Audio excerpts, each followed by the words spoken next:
மக்களே ஒரே ஒரு கேள்வி இல்ல உங்க எல்லாருக்குமே தோணி இருக்கும்.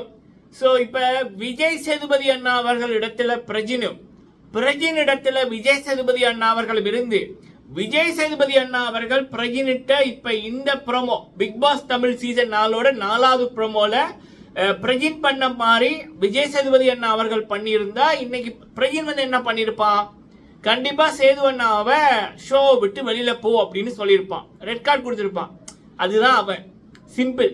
இப்ப விஜய் சேதுபதி அண்ணா அவர்கள் வந்து 2007ஆம் ஆண்டு தனுஷ் அண்ணா அவர்களுடைய புதுப்பேட்டை படத்துல ஒரு பின்னுக்கு ஒரு நிமிடங்களோ ஒரு அதுக்கு குறைவான ஒரு காட்சியல்ல, வார்த்தை இல்லாத காட்சியெல்லாம் நடிச்சிருப்பாரு. இன்னைக்கு வந்து 18 வருஷத்துக்கு அப்புறம் விஜய் சேதுபதி அவர்கள் கூட நடிப்பதற்கு ஷாருக் கான் அவர்கள், சல்மான் கான் அவர்கள் அவங்களுக்கு ஈக்குவலா ஒரு ஸ்கிரீனை வந்து ஷேர் பண்ற அளவுக்கு சேது அண்ணா அவர்கள் வளர்ந்திருக்காங்க. அப்படின்னா அந்த பவரை மிஸ்யூஸ் பண்ணாத ஒரு விடயம், சக மனிதனா மதிக்கிற ஒரு விடயம். இதனாலதான் சேதுபதி அவர்கள் இந்த அளவுக்கு வந்திருக்காங்க. நம்ம தலைவர் சூப்பர் ஸ்டார் ரஜினிகாந்த் சார் அவர்களா இருக்கட்டும், இன்னைக்கு உச்சத்துல இருக்கிறவங்களா இருக்கட்டும், அவங்க அது அந்த ஒரு இதொன்று இருக்காது, அந்த ஈகோன்னு இருக்காது. நான் இதை வந்து பெருமையா சொல்றதா கவலையா சொல்றான்னு எனக்கு தெரியல. ஏன்னா நான் சேது அண்ணா அவர்கள் இடத்துல இருந்திருந்தா இந்த பிரஜினுக்கு, அவனோட பொண்டாட்டிக்கு, திவ்யாக்கு, விஜய் பார்வதி எல்லாம் இந்த ஷோல எப்பயோ இருந்திருக்காது. முக்கியமா இந்த இப்படி பிரஜின் இந்த விடயத்துக்கெல்லாம் ரெக்கார்ட் தான் பேசியிருக்கேன். நம்மளை விடுங்க, கமல்ஹாசன் அவர்கள் இருந்திருந்தா என்ன நடந்திருக்கும்? கமல்ஹாசன் அவர்கள் இருந்திருந்தா இன்னைக்கு என்ன நடந்திருக்கும்? அடுத்த பேச்சு வந்திருக்காது. அந்த பிரஜனோட பாடி லாங்குவேஜ், டோனு, அவன் முறைக்கிற இது, ஸோ கமல்ஹாசன் அவர்கள் அடுத்த வார்த்தை பேச விட்டுருக்க மாட்டாங்க. அடுத்தது பிக் பாஸ் தான் பேசியிருப்பாரு. பிரஜின் கன்ஃபெஷன் ரூமுக்கு வாங்க, நீங்கள் கோஸ்டை மதிக்காதபடியால் உங்களை இந்த ஷோவில் இருந்து டெர்மினேட் பண்ணுகின்றோம். அடுத்த நிமிஷம் வந்திருக்கும், தவிர்க்க முடியாத காரணங்களால் பிரஜின் வெளியேற்றப்பட்டார் அப்படின்னு எழுத்து மூலமா தான் வந்திருக்குமே தவிர பிரஜின் என்றவருடைய சீனே எபிசோட்ல வந்திருக்காது. சரியா? சில வேலைகள்ல அதுவும் கவலையா கிடைக்கும். இப்படியானவனை எல்லாம் விட்டு வைக்க கூடாதுன்றதான் என்னுடைய ஒரு இது ஒண்ணு. ஆனா சேது அண்ணாவின் குணம், தரம், சரிங்களா? ஆனா அந்த தரத்துக்கு இந்த பிரஜினே, சாண்ட்ரா, திவ்யா, விஜய் பார்வதி இவனுங்கெல்லாம் டிசர்விங் ஆனா இல்ல. இவனுங்களுக்கெல்லாம் ரெட் கார்டு ட்ரீட்மெண்ட் எடுத்த உடனே கொடுக்கணும் இவனுங்களுக்கு. அதுதான் கரெக்ட். சரி, இந்த வீடியோல இன்னொரு முக்கியமான ஒரு விடயம், விக்ரம் அவர்களுக்கு நடந்த தரமான ஒரு சம்பவம், அதே நேரத்தில் ஒரு பாவமான ஒரு விடயம். சரிங்களா? அது என்னன்னு பார்க்கலாம். இந்த ப்ரோமோ 4 அதை பற்றியும் பார்க்கலாம். ஃபர்ஸ்ட் வந்து மனுஷன் பாவம். மக்களே, நீங்க வந்து பாத்தீங்கன்னா இந்த பிக் பாஸோட அருமை எவ்வளவோ கோடி பேர் வெயிட் பண்ணி கொண்டிருக்காங்க. அது சின்ன நபர்கள் இருந்து பெரியவங்க வரைக்குமே. அதுல யாருக்காவது லக்ல கிடைக்குது, ரெக்கமெண்டேஷன்ல கிடைக்குது, உழைப்பு மூலமா கிடைக்குது. அப்ப அந்த வாய்ப்போட அருமை அது வந்து இந்த சீசன்ல வந்த நபர்களிடம், சபரி அவர்களிடம், விக்ரம் அவர்களிடம், கனி அவர்களிடம், இவங்களிடம் வந்து பார்க்க முடியுது. முக்கியமா விக்ரம் அவர்கள் அவ்வளவு தூரம் பிக் பாஸுக்கு உண்மையா இருக்காரு.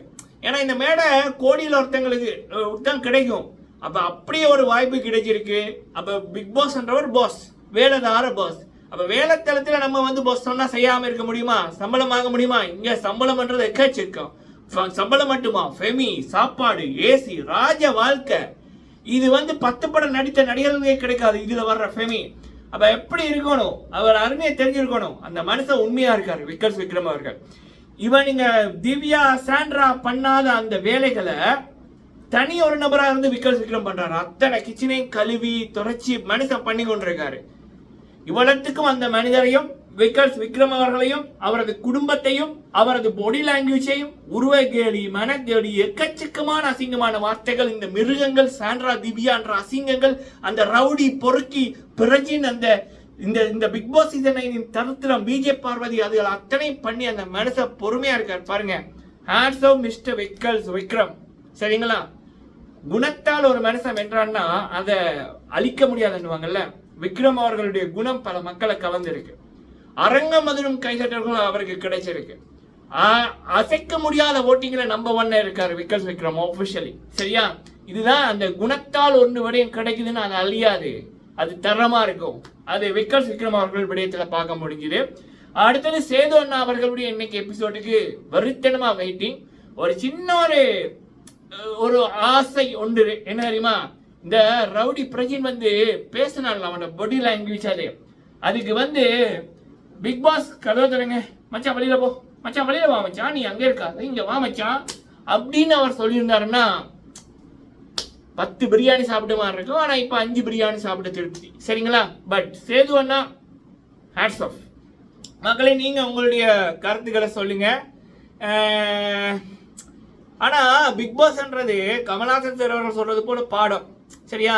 இந்த உலகத்தில் சாண்ட்ரா, பிரஜின், திவ்யா, விஜய பார்வதி, காமருடீன் போன்ற அசிங்கமான மானம், ரோசம், சூடு, சொரணை எதுவுமே இல்லாத எச்ச கெடுகட்ட பொறுக்கியலும் பிறவிகளும் இருக்கு அப்படி என்பதை இந்த பிக் பாஸ் ஷோ வந்து படிப்பிக்குது.